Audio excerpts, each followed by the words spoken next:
하루 사이에 날씨가 급격히 추워졌습니다. 주말인 오늘은 종일 찬바람이 불면서 초겨울 추위가 이어지겠는데요. 여기에 불청객 황사까지 날아온다는 예보입니다. 자세한 날씨는 김재훈 기상전문 기자와 함께 알아보겠습니다. 어서 오세요. 안녕하세요. 네, 갑자기 날씨가 많이 추워졌습니다. 요 며칠과 비교하면은 공기가 정말 차갑게 느껴지는데요. 오늘 일부 지역은 영하로 내려간 곳도 있다면서요. 네, 지난주 가을비 한 번에 내복 한 벌이라는 말이 있다라고 전해드렸었는데 이번 주말도 어제 비가 내리고 날씨가 급격하게 추워졌습니다. 비의 양은 적었지만 비구름 뒤로 한반도 5km 상공으로 영하 30도 안팎의 찬 공기가 밀려들면서 하루 사이에 기온이 큰 폭으로 떨어졌는데요.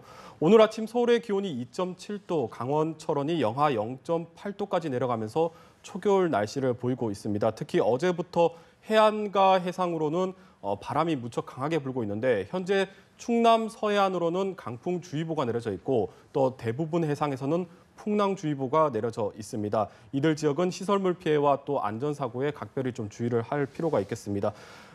오늘 낮에도 쌀쌀한 날씨가 이어지겠습니다. 먼저 서울의 기온이 11도에 머물겠고 대전 12도, 광주 13도 등을 보이면서 평년보다 많이 낮은 기온을 보이겠습니다. 특히 찬바람이 종일 강하게 불기 때문에 실제 우리가 느끼는 체감 온도는 훨씬 더 낮게 느껴질 수가 있습니다.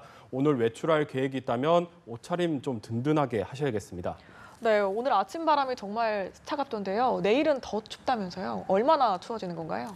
네, 휴일인 내일은 오늘보다 더 날씨가 춥겠습니다. 우리나라 상공으로 찬 공기가 추가적으로 유입이 되는 데다가 복사냉각 효과, 그러니까 구름이 있으면은 이불 역할을 하면서 좀 기온이 떨어지는 것을 막아줄 수가 있는데 날씨가 막다 보니까 지면의 열이 그대로 상공으로 빠져나가면서 기온이 더 큰 폭으로 떨어지게 됩니다.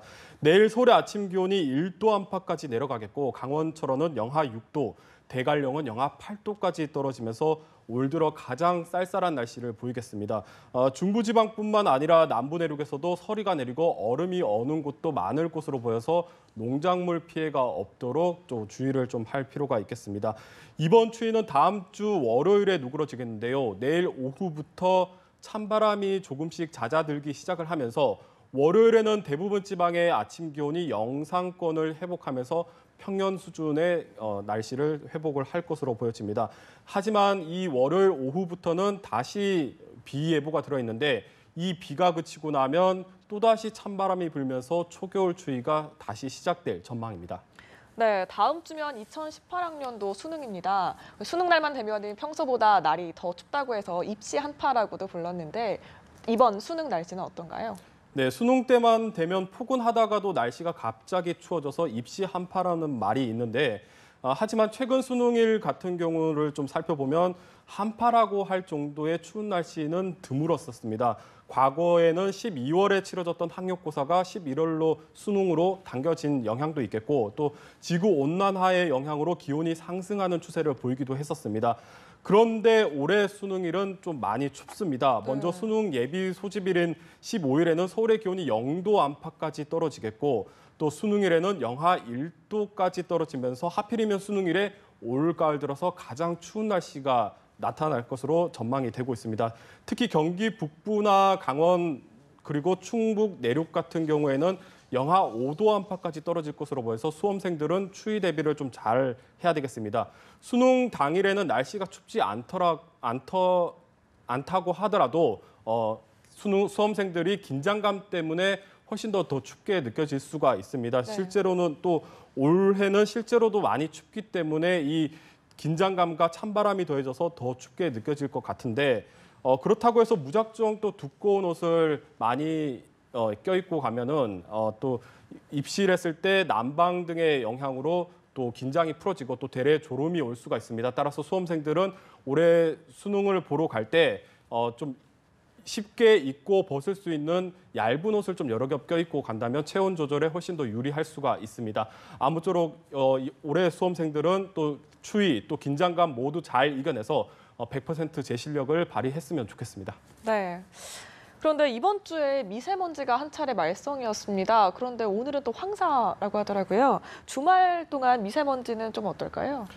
네, 지난 수요일에도 황사가 날아들면서 공기가 참 많이 탁했었는데 주말인 오늘도 또다시 황사가 찬바람을 타고 날아오고 있습니다. 이번 황사는 지난 9일과 어제 고비 사막과 중국 북부 지역에서 발원을 했고 비구름을 뒤따라 차가운 북서풍을 타고 우리나라 상공으로 어제 밤부터 유입이 되기 시작을 했습니다.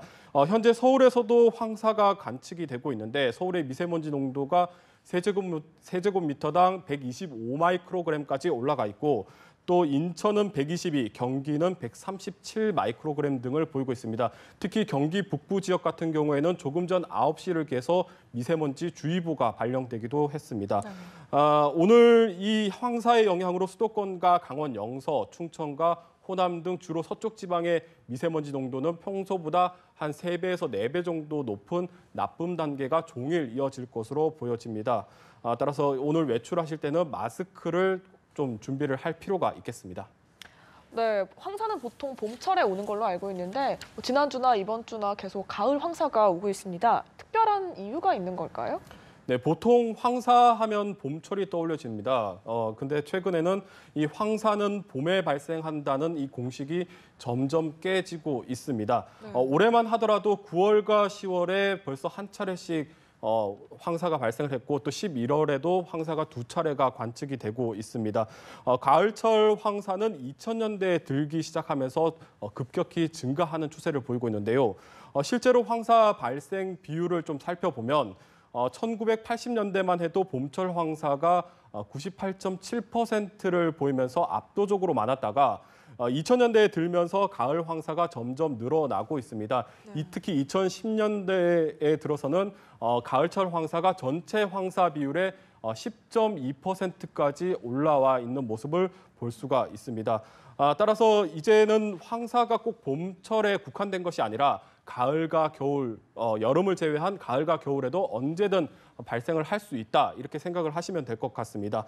이처럼 가을과 겨울철 황사가 점점 늘어나는 이유는 주요 황사 발원지가 기후변화로 점점 더 건조해지고 있기 때문입니다. 주요 황사 발원지인 고비 사막과 중국 북부 지역 또 몽골 지역이 2000년대에 들면서 고압대가 자주 형성이 되면서 이들 지역에는 비가 적게 내리고 계속해서 건조한 기후로 바뀌어가고 있는 상황입니다.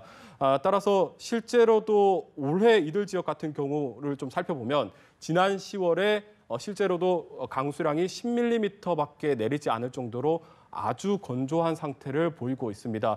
따라서 언제든 이들 지역에서는 바람이 불게 되면 모래 폭풍이 일어날 수가 있고 또 기류만 맞으면 언제든 우리나라로 날아올 수 있는 환경이라고 생각을 하시면 되겠습니다. 따라서 앞으로는 봄철뿐만 아니라 가을과 겨울에도 황사 예보를 좀 주의 깊게 살펴볼 필요가 있겠습니다. 네, 오늘과 내일 날씨도 춥고 황사도 온다고 하니까 날씨 신경 쓰셔야겠습니다. 김재훈 기상전문기자와 이야기 나눠봤습니다. 고맙습니다.